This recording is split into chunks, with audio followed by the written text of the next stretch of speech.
సోమిరెడ్డి చంద్రమోహన్ రెడ్డి గారు. ధన్యవాదాలు అధ్యక్ష. ఇది ఎంఎస్ఎంఏని లాస్ట్ 5 years పడుకోబెట్టారు అధ్యక్ష. ఇప్పుడు మనం కొత్త పాలసీ సీఎం గారి ఆధ్వర్యంలో 50,000 కోట్ల పెట్టుబడులను ఆకర్షించడం, 5 లక్షల ఉద్యోగాల కల్పన, 22 లక్షల ఎంఎస్ఎంఈ యూనిట్లు క్రమబద్ధీకరణ, తర్వాత మహిళలు, బీసీ, ఎస్సీ, ఎస్టీలకి ఆ ఫిక్స్డ్ క్యాపిటల్ ఇన్వెస్ట్మెంట్ 25% నుంచి 35% పెంచడం కూడా చాలా మంచి కార్యక్రమం అధ్యక్ష.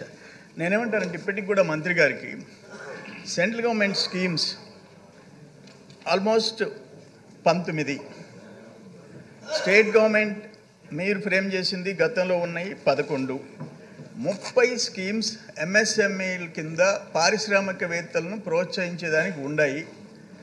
అవి బహుశా ఎమ్మెల్యేలకి తెలీదు, పారిశ్రామికవేత్తలకు కూడా అందరికీ తెలిసే పరిస్థితి లేదు అధ్యక్ష. అందుకని నేనేమంటానంటే మంత్రి గారిని ఎమ్మెల్యేస్ అసెంబ్లీ జరిగేటప్పుడు ఒక 2 hours అసలు టోటల్ ఇండస్ట్రియల్ పాలసీ, ఇటు స్మాల్ స్కేల్ ఇండస్ట్రీస్ కానీ మేజర్ ఇండస్ట్రీస్ కానీ, ఫర్ ఎగ్జాంపుల్ అధ్యక్ష, ఇప్పుడు 41,902 ఎకరాలు ఖాళీ ఉంది ఏపీఐఏసీ కింద రాష్ట్రంలో. ఇవి కాకుండా ఎస్సీజెడ్లు ఉన్నాయి మా దగ్గర అనుకోండి. ఒక్క నెల్లూరు జిల్లాలో అరౌండ్ 17,000 to 18,000 acres ఎస్సీజెడ్లనండి, ఏపీఐఏసీ అనండి ఖాళీగా ఉన్నాయి. వాటిని కూడా ఎట్ట యూటిలైజ్ చేసుకోవాలో ఒకటి. రెండోది అధ్యక్ష, ఏపీఐఏసీ లాస్ట్ 5 yearsలో ఆ టోటల్ డిపార్ట్మెంటే పనిచేయని పరిస్థితి వచ్చేసింది. దానికి కావాల్సిన స్టాఫ్ లేదు. రేట్లు కూడా ఇతర రాష్ట్రాల కంటే ల్యాండ్ కాస్ట్ ఎక్స్ట్రా రేట్లు మన దాంట్లో ఫిక్స్ చేస్తున్నారు. దానివల్ల కూడా ముందు పారిశ్రామికవేత్తలు వచ్చేదానికి ఇబ్బంది పడుతున్నారు అధ్యక్ష.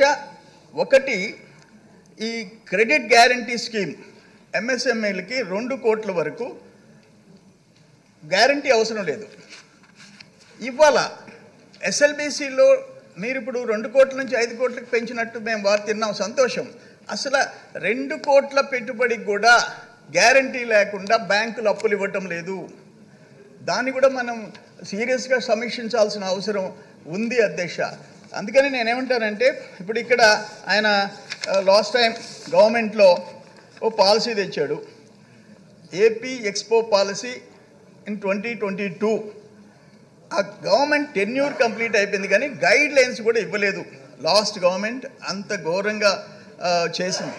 అందుకని వీటన్నిటినీ తిరిగి నేను ఒక్కటి రిక్వెస్ట్ చేసేది ఏంటంటే, అసలు పాలసీల గురించి కింద పారిశ్రామికవేత్తలకి, ఎమ్మెల్యేలకి, ఎంపీలకు కూడా తెలియని పరిస్థితి. సెంట్రల్ గవర్నమెంట్ స్కీమ్స్ ఏమిటి, రాష్ట్ర ప్రభుత్వ ప్రోత్సాహక స్కీమ్స్ ఏమిటి అనేది ముందు తెలియాల్సిన అవసరం ఉంది. ఏపీఐఏసీని ప్రక్షాళన చేయాల్సిన అవసరం ఉంది.